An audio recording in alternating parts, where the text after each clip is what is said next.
Question করো তো তাহলে জাস্ট র্যান্ডমলি। হ্যালো, আসসালামু আলাইকুম। কী অবস্থা সবার?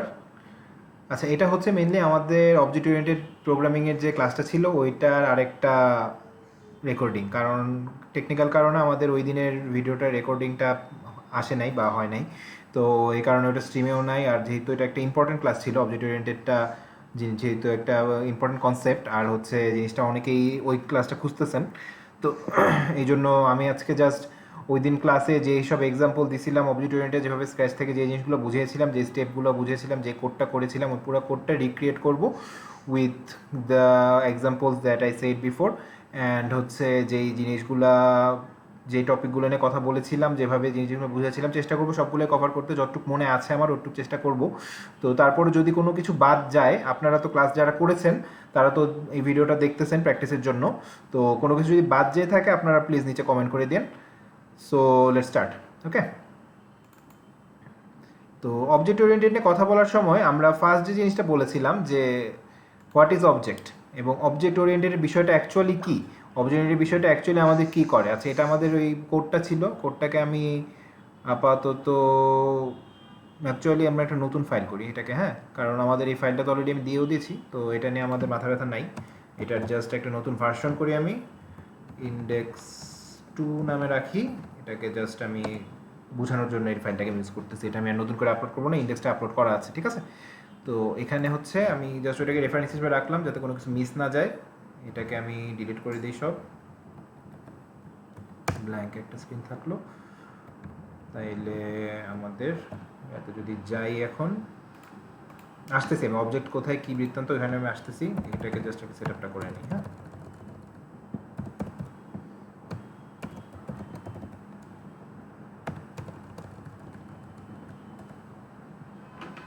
হ্যাঁ, এখানে তো ঢুকতে দিল না আমাকে, আমার হচ্ছে স্ল্যাশ স্ল্যাশ, আমি যদি নাইলে ঢুকতাম এখন ডিরেক্টলি, তাহলে আমার ডিরেক্টলি index1-এ নিয়ে যেত। index2-তে দিতেছে না, index2 পিএইচপিতে দিচ্ছে। index2-তে দিচ্ছিল না কেন? কারণ হচ্ছে index2 হচ্ছে আমার সে ফোল্ডার খুঁজতেছিল index2 নামে, ঠিক আছে। তো এখানে কি কি ছিল? পিএইচপি ট্যাগ ছিল, পিএইচপি ট্যাগ শুদ্ধ ফেলাই দিছি, এটা দরকার নাই।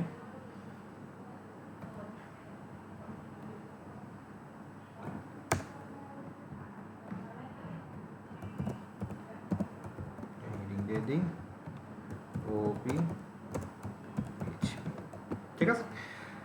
ওকে, সো অবজেক্ট ওরিয়েন্টেড বিষয়টা কী এবং অবজেক্ট ওরিয়েন্টেড আমাদের কেন লাগে?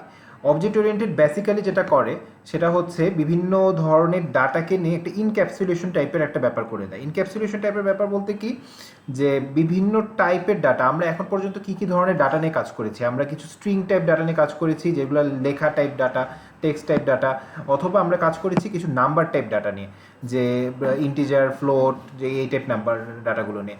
কিন্তু অবজেক্ট টাইপের ব্যাপারটা হচ্ছে যে সে মাল্টিপল টাইপ ডাটা নিয়ে একসাথে কাজ করতে পারে, মাল্টিপল ডাটাকে একসাথে ইনক্যাপসুল করে দেয়, তারপর ওটা কাজ করা যায়, সেটাই হচ্ছে অবজেক্ট। একটা অবজেক্ট হচ্ছে সেই জিনিস, আমরা জানি অবজেক্ট, বা আমরা যে দেখবো সেটা হচ্ছে অবজেক্ট হচ্ছে একটা ক্লাসের ইনস্ট্যান্স।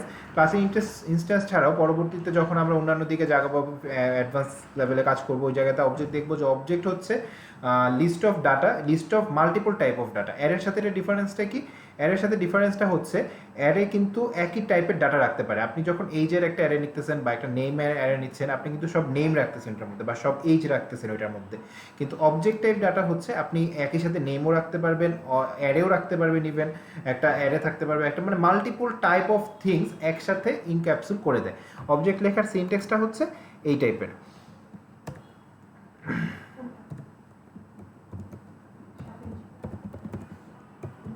এটা হচ্ছে আমার অবজেক্ট লেখার ইনস্ট্যান্স,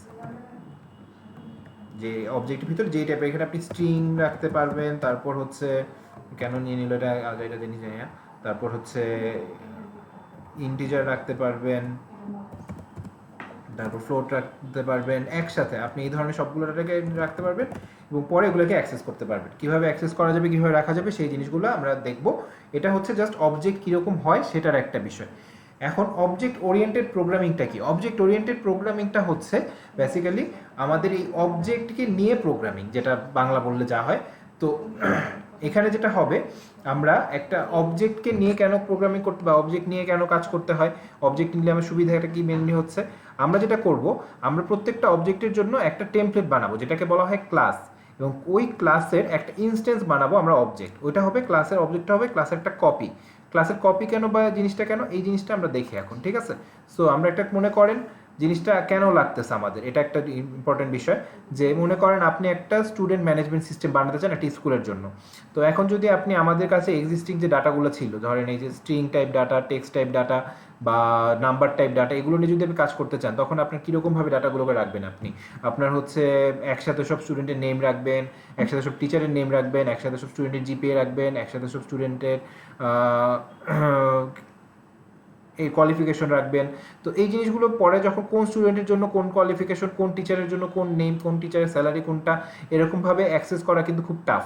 এই জিনিসটাকে ম্যানেজ করার জন্য জিনিসটাকে আমরা একটা অবজেক্টের মধ্যে রাখবো, বা জিনিসটাকে একটা ক্লাসের মধ্যে রাখবো, ওটার মধ্যে অবজেক্ট ক্রিয়েট করবো। ক্লাস অবজেক্ট জিনিসগুলো কি, ওটার মধ্যে আমরা আসতেছি এখন, ঠিক আছে? সো আমি যদি একটা ক্লাস ক্রিয়েট করি, মনে করেন আমি ক্লাস ক্রিয়েট করলাম স্টুডেন্ট নামে। ক্লাসের ক্রিয়েটের সিনট্যাক্সটা হচ্ছে এরকম, সেম সিনট্যাক্স যেভাবে আমরা যাচ্ছিলাম। তো স্টুডেন্ট নামে যখন ক্লাস ক্রিয়েট করলাম, আমরা কী কী বললাম রাখবো, আমরা এখান থেকে একটু জিনিসপাতি নিয়ে আসি কিছু, হ্যাঁ, যেটা আগেরবার যেটা ক্রিয়েট করছিলাম। আচ্ছা, পাবলিকটা কি জিনিস? পাবলিকটা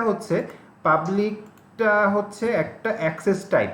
অ্যাক্সেস টাইপ বলতে পাবলিক, তিন ধরনের অ্যাক্সেস টাইপ হয়, পাবলিক, প্রাইভেট, প্রোটেক্টেড। আমরা এই জিনিসগুলো নিয়ে পরে ডিসকাস করবো আরও ডিটেইলে, কোনটা থেকে কেন পাবলিক থাকে, কোনটা থেকে প্রাইভেট থাকে। আপাতত আমরা জাস্ট পাবলিকটা রাখতেছি। এটা হচ্ছে বেসিক্যালি যে এই ডাটাগুলোকে কারা অ্যাক্সেস করতে পারবে, এই জিনিসটা হ্যান্ডেলিংয়ের জন্য এই অ্যাক্সেস টাইপটা বলে দেওয়া লাগে।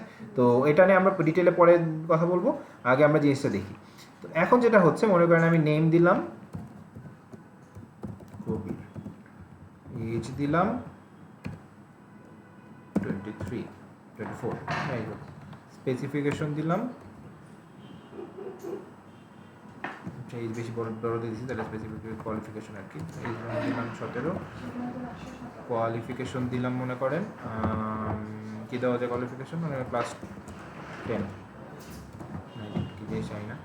আচ্ছা, লাস্ট জিপিএ কী দিব, ধরেন আমি দিলাম 5.00, ওকে?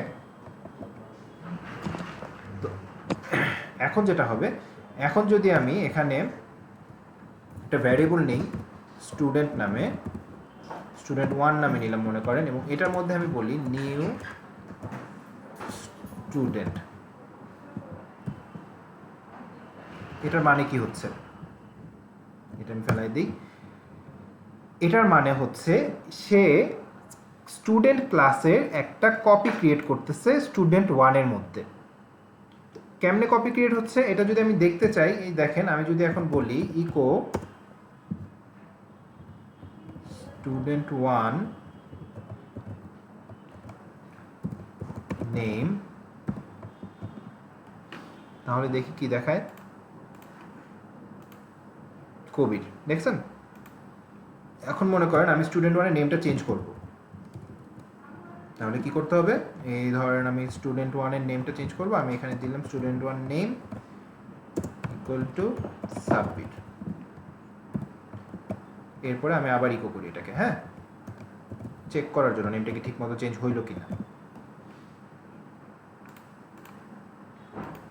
দেখেন কবির সাবমিট, তার মানে কিন্তু প্রথমবার কবি প্রিন্ট হচ্ছে, পরের বার সাবমিট প্রিন্ট হচ্ছে, তার মানে কিন্তু নামটা ঠিকমতো চেঞ্জ হয়েছে। এখন দেখেন অবজেক্টের মজাটা কই, বা ক্লাসের মজাটা কি, আমি মনে করেন আরেকটা নিই স্টুডেন্ট, এখানে স্টুডেন্ট টাইপ অবজেক্ট আরেকটা নিই, ইকুয়াল টু নিউ স্টুডেন্ট। এখন যদি আমি স্টুডেন্ট 2 এর নেমটা ইকো করি দেখার জন্য স্টুডেন্ট 2 এর নেমটা কি, আচ্ছা প্রত্যেকটা নেম ইকোর পরে একটা করে বিআর দিয়ে দিই, নাহলে বাচ্চারা বুঝতে পায় না, মানে লাইন ব্রেক দেয় না।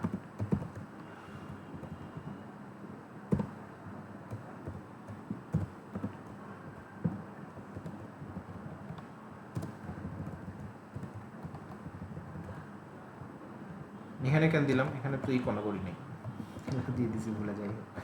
সো ওকে, তো এখন যদি দেখি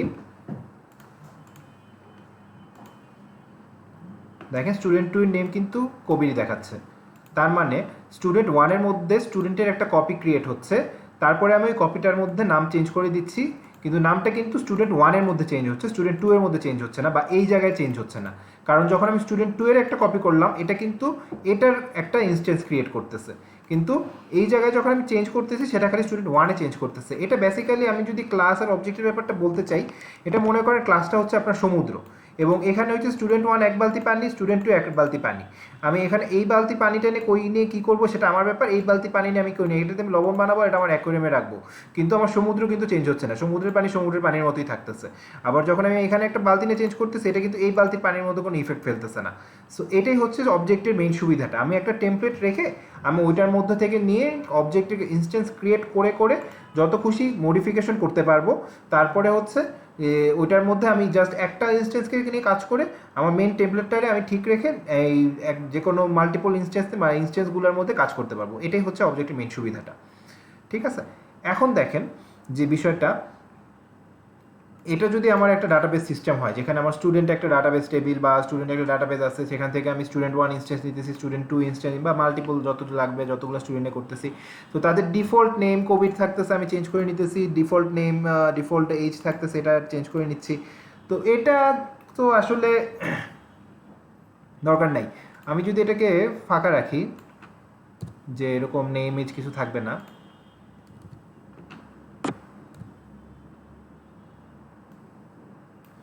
ক্লাস বিষয়টা হচ্ছে সে একটা টেমপ্লেট রাখবে, ঠিক আছে, টেমপ্লেটের মধ্যে কোনো ভ্যালু থাকবে না। তো এখন যদি আমি এগুলোকে প্রিন্ট করি, তাইলে দেখি তো কি আসে। আচ্ছা, কোনো একটা সিনট্যাক্স এরর খাচ্ছে, কি হয়েছে? ও আচ্ছা, এখানে আমি ইকুয়াল টু দিয়ে রাখছি না,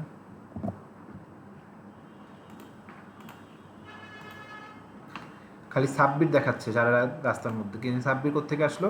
এই দেখেন, ফার্স্টে স্টুডেন্ট নেম ইকো হচ্ছে, কিন্তু এখানে কোনো স্টুডেন্ট নেম নাই, তার জন্য সে কিছু দেখতে পাচ্ছে না। তারপরে স্টুডেন্ট 1 এর নেমের মধ্যে আমি সাবমিট রাখতেছি, তারপরে এই জন্য স্টুডেন্ট 1 এর নেম কী হয়ে গেল? সাবমিট হয়ে গেল। তারপরে আমি এবার যখন স্টুডেন্ট 1 এর নেম কি ইকো করলাম, তখন সে সাবমিট প্রিন্ট করলো। তারপরে আমি এবার স্টুডেন্ট 2 এর নেম ইকো করলাম, কিন্তু স্টুডেন্ট 2 এর নেম কিন্তু কিছু নাই, সো সে স্টুডেন্ট 2 এর নেমের মধ্যে ব্ল্যাঙ্ক রাখতেছে। কনসেপ্টটা ক্লিয়ার? ওকে, এখানে আসলে কেউ তো হ্যাঁ না বলার মতো নাই, অভ্যাস বসে জিজ্ঞেস করে ফেলছি, তো কন্টিনিউ করে যাই। তারপর যেটা হচ্ছে, এখন এই জিনিসগুলা, যে আমি যে এখানে নেম চেঞ্জ করতে চাই, এটার জন্য আমরা কি করছি, এখানে হচ্ছে ভ্যালুর মধ্যে ডিরেক্টলি নেম চেঞ্জ করছি। কিন্তু ব্যাপারটা হচ্ছে যখন আমরা রিয়েল লাইফে ক্লাস নিয়ে কাজ করব, তখন হচ্ছে এইভাবে ডিরেক্টলি ক্লাসের কোনো প্রপার্টি, এগুলোকে যখন ক্লাসের মধ্যে আপনি যখন কোনো ভ্যারিয়েবল রাখবেন, সেগুলোকে প্রপার্টি বলা হয়। ক্লাসের ওই প্রপার্টিগুলোকে আপনি চেঞ্জ করতে পারবেন না, বা আপনি কখনোই আপনার ইউজারকে, আপনার প্রজেক্টের যে ইউজার থাকবে তাকে আপনি এই ক্লাসের প্রপার্টির অ্যাক্সেস দিবেন না। এটার জন্য কিছু ফাংশন ক্রিয়েট করা লাগবে। ফাংশন কি জিনিস? ফাংশন হচ্ছে যেই জিনিসটার, যে যার কাজ হচ্ছে ক্লাসের মধ্যে কিছু কাজ করা বলতে আমি বলি, এখানে জিনিসটা লিখলে আপনারা বুঝবেন। আমি মনে করেন বললাম ফাংশন, তার আমি যা খুশি নাম দিতে পারি, আমি ওর নাম দিলাম সেট ভ্যালু। এটার এই নামের উপর কোনো কিছু ম্যাটার করে না, আমি ওর কী নাম দিলাম, এবং এটা হচ্ছে ফাংশন লেখার সিনট্যাক্স। যে ফাংশনকে বোঝানোর জন্য একটা এরকম start and end first bracket দেওয়া লাগে, এবং এরপরে ফাংশনটা লেখা লাগে সেকেন্ড ব্র্যাকেটের ভিতর। সো এখন যেটা হচ্ছে, এটার ভিতরে আমি যা যা লিখবো, সেখানে হচ্ছে আমি কিছু কমান্ড দিয়ে রাখতে পারবো, কমান্ড দিতে পারবো, এখানে যা কমান্ড হোক বা যা খুশি লিখতে পারবো, আমি এখানে পুরো একটা আলাদা কোডই লিখতে পারবো। কিন্তু যেটা হবে, যখন এই ফাংশনটাকে কোথাও কল করা হবে, কল করা মানে কি, মানে হচ্ছে এই ফাংশনটাকে যখন আমি কোথাও ডিক্লেয়ার করবো, যে আরেকবার, না সরি, ডিক্লেয়ার তো আমি এখানে করতেছি, যখন আমি কোথাও বলবো যে তুমি ইমপ্লিমেন্ট করো এই জায়গাটায়, তো তখন হচ্ছে এখানে যা যা লেখা থাকবে, আমি এখানে যা খুশি লিখবো, সে সবগুলো জিনিস সে তখন অ্যাক্টিভেট করে দিবে, বা এখানে যা যা বলা আছে সবগুলো কাজ সে আরেকবার করবে, তার মধ্যে যতগুলো অর্ডার দেওয়া থাকবে এখানে, সেই অর্ডারগুলো সে করবে। ওকে, তো আমরা একটু দেখি। যেমন মনে করেন আমি এখানে বলে দিলাম যে সেট ভ্যালুর কাজ কি হবে, সেট ভ্যালুর কাজ হবে নেমের মধ্যে কবির রাখা। আচ্ছা, আমি এখান থেকে কপি করে আনি, হ্যাঁ, জিনিসটাকে।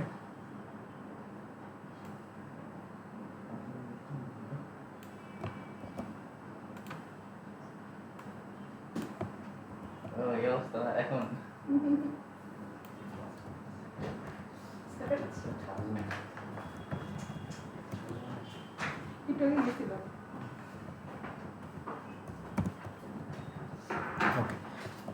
এখন যদি আমি এটাকে কল করে কিভাবে, আমি যে কোনো জায়গায় এর নামটা ডাকলেই হবে।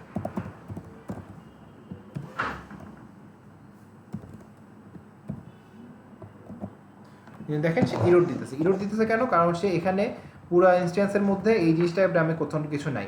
এখানেও দেখেন আমরা কিন্তু অবজেক্টের সাথে একটা অ্যারো দিছিলাম কেন? অ্যারো হচ্ছে যে আমি যেই ক্লাসের অবজেক্ট ক্রিয়েট করতেছি ওই ক্লাসের ভিতরে যা যা আছে, এই যে ভিতরে যা যা আছে, এটা এই যা যা আছে সবগুলোকে যে কোনোটাকে আমি যদি অ্যাক্সেস করতে চাই ওই অবজেক্ট দিয়ে অ্যাক্সেস করতে হবে। এবং অবজেক্ট দিয়ে অ্যাক্সেস করার সিনট্যাক্সটা হচ্ছে যে অবজেক্ট দিয়ে এই অ্যারো দিয়ে অবজেক্ট নেম দিয়ে অ্যারো দিয়ে তারপর করতে হবে। সো আমি যদি এটা ফাংশনটাকে অ্যাক্সেস করতে চাই তো তাহলে আমি এই যে এখানে এটাকে নিয়ে একদম আরেকটু নেই, পুরো একটা কপি যখন করতেছি পুরোটাই করি,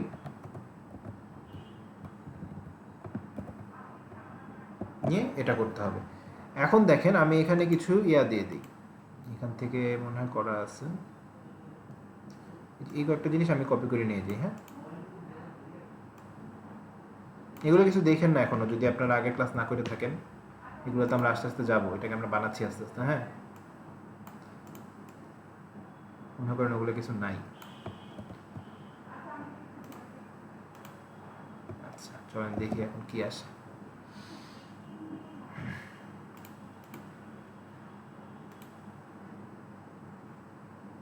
কিচ্ছু আসে নাই, সব ব্ল্যাঙ্ক ছিল, ব্ল্যাঙ্কই আছে। কারণ কি?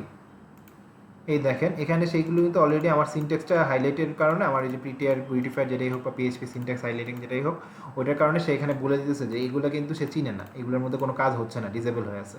কেন চিনে না? কারণ হচ্ছে যখন আমি এই জায়গাতে আসি তখন কিন্তু সে এইটুকুর ভিতরে, এই ব্লকটার ভিতরে যা যা আছে তার বাইরে কোনো কিছুকে চিনে না। কিন্তু যদি আমি এই জায়গায় একটা দিস লিখে দিই,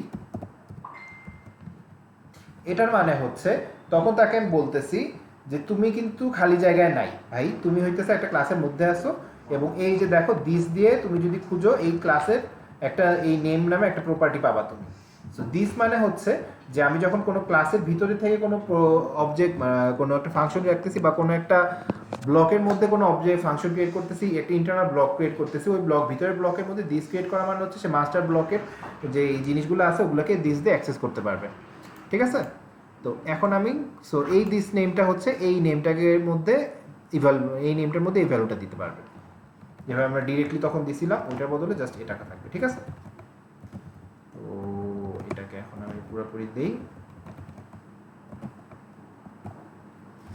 এখন যদি আমরা দেখি কি হয়, দেখে আসি। দেখেন স্টুডেন্ট 1 এর নেম আসছে, স্টুডেন্ট 2 এর নেম আসছে। কি নেম আসছে? যে নেমগুলো আমি এখানে সেট ভ্যালু করছিলাম, কিন্তু স্টুডেন্ট 2 এর আসে নাই। কারণ কি? এই দেখেন আমি স্টুডেন্ট 1 এর জন্য সেট ভ্যালুকে কল করছি, স্টুডেন্ট 2 এর জন্য কিন্তু কল করি নাই। সো স্টুডেন্ট 2 কিন্তু কোনো নেম টেম পাচ্ছে না, স্টুডেন্ট 2 এগুলাই পাচ্ছে, যেখানে ডিফল্টে কোনো কিছু দেওয়ার নাই। ঠিক আছে? তো এটা হচ্ছে আমাদের ফাংশনের কাজ যেটা করতেছে। তারপর আর কি করছিলাম আমরা? আচ্ছা, তো এখন যেটা হচ্ছে যে বললাম যে আমরা যে কি বলে আমাদের ইউজাররা কখনো এই জিনিসগুলোকে দেখতে পারবে না। তো ইউজার তো এই ফাংশনকে কল করলে তো এই জিনিসটা হবে। এখন এমন যদি হয় যে আমি এইখান থেকে যে ফাংশন কল করব, কল করার সময় আমি নামগুলো ডিটারমাইন করে দিব বা ইনপুট হিসাবে আমি দিব নামগুলো বা এলিমেন্ট যে জিনিসগুলো দিব। তো এটার জন্য হচ্ছে তখন আমার এখানে এই জিনিসগুলো যখন ফিক্সড স্ট্যাটিক ভ্যালু দিয়ে দিছি যে এখানে রাফাইতুলি হবে, এখানে 27ই হবে, এখানে ক্লাস 12 হবে, এখানে 5ই হবে, এগুলোর বদলে চলেন আমরা কয়েকটা ভ্যারিয়েবল দিই। ঠিক আছে? আমরা কয়েকটা ভ্যারিয়েবল ডিক্লেয়ার করি এখানে। নিউ নেম, তারপর হচ্ছে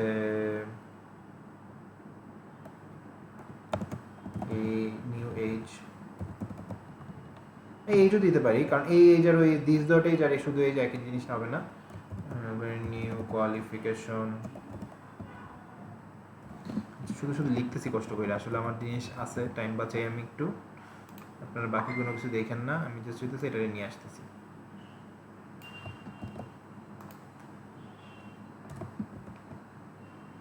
তারপরে হইতেছে এটা নিয়ে আসতেছি।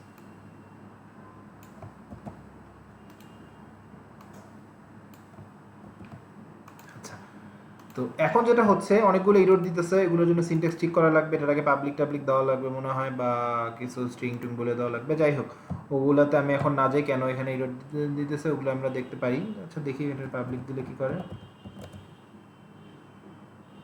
পাবলিক দেওয়া যাবে না, এখানে হচ্ছে স্ট্রিং বলে দেওয়া লাগবে মনে হয় না, স্ট্রিং দিই তো তাও দেখি এরর দেয়। তো যাই হোক, তো এটাতে আমরা পরে আসি, এটা যদি আমাদের মাথাটাতে এই মুহূর্তে নাই। তো এখানে জিনিসটা কি করলাম যে আমি এখানে ফিক্সড ভ্যালুর বদলে কয়েকটা ভ্যারিয়েবল দিলাম। এখন ব্যাপারটা হচ্ছে দেখেন, এই যে এইটা তো এই ব্লকের ভিতরে, তাই না? তো এই যে এইখানে যারা কাজ করতেছে, মানে ইউজাররা যেখানে যখন এখানে কাজ করতেছে, তারা তো এক মিনিট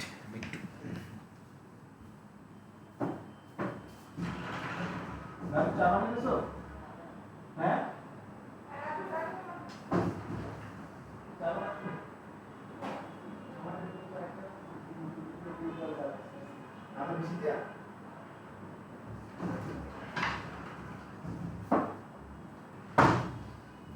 সরি, চায়ের কথা বলে আসলাম। আপনাদের টানা ক্লাস নেওয়া হইতেছে, আসলে আমার আছে দুইটা, যদি এটাতে আপনারা কেউ নাই, একলা একলা নিতেছি, যা খুশি বলতেছি, হোয়াট এভার। তো যেটা হচ্ছে যে এই জায়গাটায় এই ব্লকটার ভিতরে কিন্তু এখানে যে ইউজার থাকবে সে কিন্তু এই ব্লকটার ভিতরে অ্যাক্সেস পাবে না। সে কতটুক জিনিস অ্যাক্সেস পাচ্ছে, এই নেমটা আর এই যে ব্র্যাকেট দুইটা। সো এটাকে যেটা করতে পারবো আমি হচ্ছে এই ব্র্যাকেট দুটার ভিতরে এগুলোকে দিয়ে দিতে পারবো, এবং এটাকে বলা হয় প্যারামিটার। একটা ফাংশনের প্যারামিটার, ফাংশনে কী কী প্যারামিটার দিলাম, এটা যদি ইউজার অ্যাক্সেস করতে চায় ঠিক এই অর্ডারে, এখানে যেই অর্ডারে যেই জিনিসটা দেওয়া আছে সেই অর্ডারে এখানে তাকে প্যারামিটারগুলো দিতে হবে, এবং এটার অনুযায়ী এটার মধ্যে ভ্যালুগুলো এই বসে যাবে। ঠিক আছে? তো আমি যদি এখন এখানে বলে দিই যে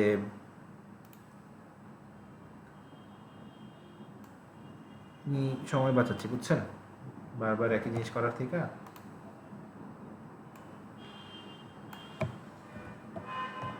তো এখন যদি আমি কল করি, নাম কিন্তু চেঞ্জ হয়ে গেছে। ওকে, আচ্ছা, তো তারপরে আমি তাহলে স্টুডেন্ট টুইটটাও দিই কিছু না,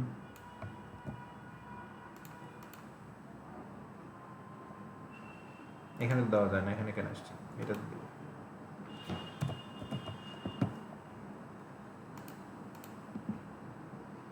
রিফ্রেশ করে দেখি, স্টুডেন্টের নেমটা চেঞ্জ হয়ে গেছে। সো এইভাবেই আমরা অবজেক্টের মধ্যে প্যারামিটারাইজ দিয়ে আমরা এই জিনিসটা করতে পারি। এখন ব্যাপারটা হচ্ছে, মনে করেন আমি একটা স্টুডেন্ট 3 নিই,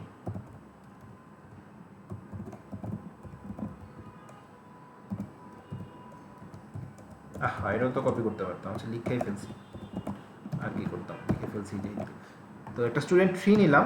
তো এখন বলেন স্টুডেন্ট 3 কী পাবে? স্টুডেন্ট 3 তো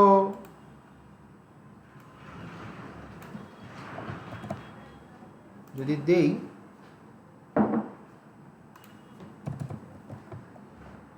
স্টুডেন্ট 3 কী পাবে? এই যে ডিফল্ট ব্ল্যাঙ্ক ভ্যালু পাবে, রাইট? ডিফল্টে ব্ল্যাঙ্ক ছিল, সো ব্ল্যাঙ্ক ভ্যালুটা পাবে। তো এই জন্য এই জিনিসটা যদি আমরা একটু অ্যাভয়েড করতে চাই, যে কোনো কোনো কেসে আমরা যদি কিছু ডিফল্ট ভ্যালু দিয়ে দিতে চাই, সেটা আমরা কীভাবে দিতে পারি? সেটার জন্য এই যে এটা হচ্ছে আমাদের ফিক্সড একটা কনস্ট্রাক্ট ফাংশন বলা হয় এটাকে, এইভাবে ডাবল কোটেশন দিয়ে কনস্ট্রাক্ট দিয়ে লিখতে হয়।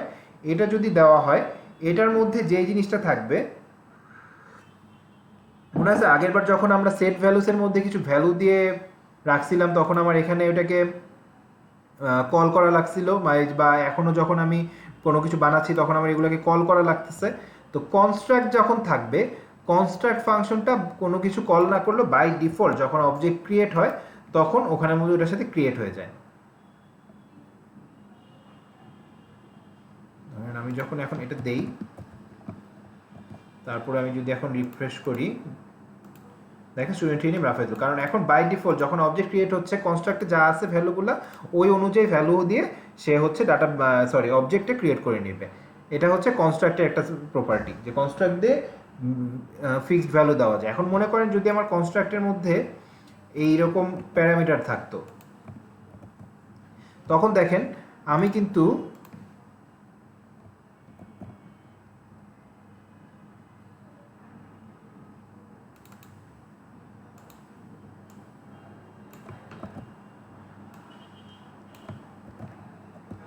কারণ এখানে প্যারামিটার আছে। এখন যদি আমি একটু রান করি এটাকে, তখন কি বলবে সে? এই দেখেন, কারণ হচ্ছে আমি এগুলোর কোনোটার মধ্যে প্যারামিটারগুলো দেই নাই। কনস্ট্রাক্টের মধ্যে প্যারামিটার থাকলে কনস্ট্রাক্টকে তো কল করা যায় না। কনস্ট্রাক্ট কখন ক্রিয়েট হয়? কনস্ট্রাক্ট ক্রিয়েট হয় হচ্ছে যখন অবজেক্ট ক্রিয়েট হয় তখন, কনস্ট্রাক্ট কল হয়, কনস্ট্রাক্ট কল হয় যখন অবজেক্ট ক্রিয়েট হয় তখন। সো অবজেক্ট ক্রিয়েট করার সময় হচ্ছে আমি যদি এই জিনিসটা দিয়ে দিই তখন তাইলে এটা কাজ করবে।